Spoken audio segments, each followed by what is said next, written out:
പിന്നെ ലാലേട്ടൻ്റെ കണ്ടിരിക്കേണ്ട എല്ലാവരും ഒരു മസ്റ്റ് വാച്ചായിട്ടുള്ള, അതായത് ലാലേട്ടൻ്റെ അഭിനയമൊക്കെ നമ്മളിങ്ങനെ പിടിച്ചിരുത്തുന്ന, നമ്മൾക്ക് ഓരോ എന്താ പറയുന്നത് നഖം പോലും അഭിനയിക്കുന്നു അറിയത്തില്ലേ, അതുപോലെ നമുക്ക് നമ്മളെ ഭയങ്കരമായിട്ട് നമുക്ക് എൻജോയ് ചെയ്ത് കാണാൻ പറ്റുന്ന, നമ്മളെ വേറൊരു ഇമോഷണൽ സ്റ്റേറ്റിലോട്ട് കൊണ്ടുപോകുന്ന ഒരു സിനിമയാണ് സതയം.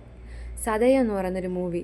അതിനകത്ത് മാധു, മോഹൻലാൽ, KPC ലളിത അവരൊക്കെ സൂപ്പറായിട്ട് എന്താ പറയുന്നത് അഭിനയിക്കില്ല, ജീവിക്കുന്ന പോലെ നമുക്കിങ്ങനെ നമ്മളെങ്ങനെ ഒരു വല്ലാത്തൊരു മെൻ്റൽ സ്റ്റേറ്റിലോട്ട് കൊണ്ടുപോകും ആ സിനിമ കണ്ടു കഴിഞ്ഞാൽ.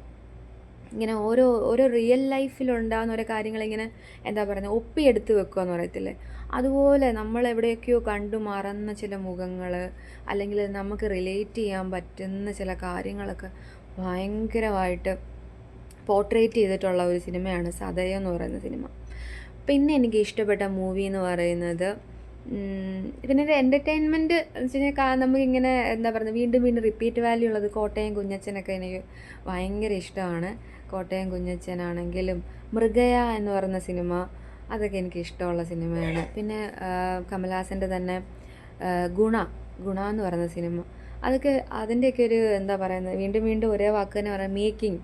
ആ മേക്കിങ്ങിലാണ് എന്താണ് ആ സിനിമയൊക്കെ, അതൊക്കെ കാണാത്തവർ ഇപ്പോഴും ഉണ്ട്.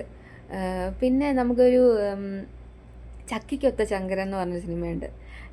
എനിക്കിതൊക്കെ ഈ സിനിമ കണ്ടത് എപ്പോഴാണെന്ന് വെച്ച് കഴിഞ്ഞാൽ നമ്മുടെ ഈ ഏഷ്യാനെറ്റ് പ്ലസിനകത്തൊക്കെ ഒരു ഞാനിപ്പോൾ ഒരു കോളേജിലൊക്കെ പഠിക്കുന്ന സമയത്തോ അല്ലെങ്കിൽ സ്കൂളിൽ പഠിക്കുന്ന സമയത്തോ ഒക്കെ നമുക്ക് ശനി ഞായറൊക്കെ അവധിയുള്ള ദിവസങ്ങളിൽ എനിക്കിപ്പോൾ ഒരു സിനിമ ഇഷ്ടപ്പെട്ട് ഞാൻ ടിവിയുടെ ഫ്രണ്ടിൽ നിന്ന് മാറാതെ ആ സിനിമ മൊത്തം ഇരുന്ന് കാണും. ഇപ്പം സന്ദേശം, പാവം പാവൻ രാജകുമാരൻ, അങ്ങനെ ഒരു എന്താ പറയുന്നത് ഒരു നീണ്ട ഒരു ലിസ്റ്റാണ് ഈ ഇത്തരത്തിലുള്ള സിനിമകൾ നമുക്ക് ആസ്വദിക്കാൻ പറ്റുക. അതിനകത്ത് ഡയലോഗുകൾ വീണ്ടും പറയുക, പിന്നെ വീണ്ടും വീണ്ടും റിപ്പീറ്റ് നമുക്ക് റെക്കമെൻഡ് ചെയ്ത് കൊടുക്കാൻ പറ്റുക, അങ്ങനത്തെ ഒക്കെ പറയുന്നൊരു ഒരു സിനിമകളാണ് ഇതൊക്കെ. സിനിമ എന്ന് പറയുന്ന ഒരു സ്ട്രോങ് മീഡിയ ഓഫ് കമ്മ്യൂണിക്കേഷനാണ്. നമുക്ക് ഒരുപാട് കാര്യങ്ങൾ പഠിക്കാനും ഒരുപാട് കാര്യങ്ങൾ മനസ്സിലാക്കാനും ഒക്കെ പറ്റുന്ന സിനിമകളാണ് ഇതെല്ലാം. പിന്നെ അയാളും ഞാനും തമ്മിൽ ഇപ്പോൾ ഒരു പുതിയതെന്ന് വേണമെങ്കിൽ പറയാം, ഒരു 10-12 എത്ര വർഷമായിട്ടുള്ളൂ ആ സിനിമയൊക്കെ. ആ പുതിയൊരു ഒരു എൻവയോൺമെൻറ്റിൽ നല്ല രീതിയിൽ മേക്ക് ചെയ്തിട്ടുള്ളൊരു സിനിമയാണ് അയാളും ഞാനും തമ്മിൽ എന്ന് പറയുന്നത്. അങ്ങനത്തെ ചില എന്താ പറയുന്നത് ഡിഫറെൻ്റ് ആയിട്ടുള്ള ത്രെഡുകളാണ് ഞാൻ ഈ പറഞ്ഞ സിനിമകളെല്ലാം, ഡിഫറെൻ്റ് ത്രെഡാണ്. പക്ഷേ ഇതിൻ്റെ എല്ലാം ഒരു എന്തോ ഒരു എക്സൈറ്റിംഗ് ഫാക്ടേഴ്സ് ഉള്ള കുറച്ച് സിനിമകളാണ് ഇതൊക്കെ.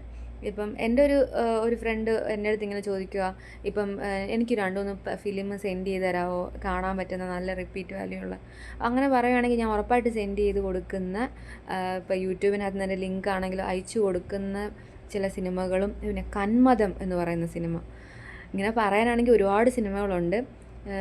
എനിക്ക് ഭയങ്കര ഇഷ്ടമാണ് അങ്ങനത്തെ സിനിമകളൊക്കെ വീണ്ടും വീണ്ടും കാണാനും. എന്താ രസം അല്ലേ.